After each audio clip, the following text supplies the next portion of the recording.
ఓ సామాన్యుడి జీవితంలో సీఎం చంద్రబాబు వెలుగులు నింపారు. తూర్పుగోదావరి జిల్లా తాళ్లపూడి మండలం మలకపల్లికి చెందిన చర్మకారుడు పోసుబాబు కుటుంబానికి సీఎం చంద్రబాబు దారి చూపారు. ఎన్టీఆర్ భరోసా పెన్షన్ పంపిణీలో భాగంగా గత ఏడాది జూలై 1వ తేదీన సనమండ్ర పోసుబాబు కుటుంబాన్ని సీఎం పరామర్శించారు. ఈ సందర్భంగా ఇంటి పరిస్థితి ప్రత్యక్షంగా చూశారు. ఇంటిని పునర్నిర్మాణం చేయాలని, స్వయం ఉపాధి కల్పించాలని అధికారులకు ఆదేశించారు.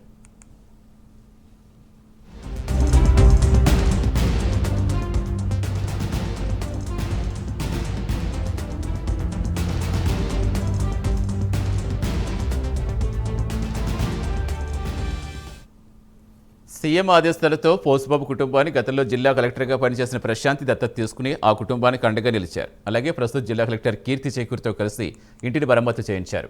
అదేవిధంగా స్వయం ఉపాధి కోసం చెప్పుల దుకాణం ఏర్పాటు దిశగా చర్యలు తీసుకుంటున్నారు. దీనిపై పోసుబాబు కుటుంబ సభ్యులు ఆనందం వ్యక్తం చేశారు. కష్టాల్లోనే తమ కుటుంబానికి ప్రభుత్వం అండగా ఉందని కన్నీటి పర్యంతమయ్యారు. తమ కుటుంబాన్ని దత్తత తీసుకుని ఆదుకున్న ప్రశాంత్కి ధన్యవాదాలు తెలిపారు. సీఎం ప్రశాంత్ చొరవతో తమ జీవన పరిస్థితిలో గణనీయమైన మార్పు వచ్చిందని వారు తెలిపారు.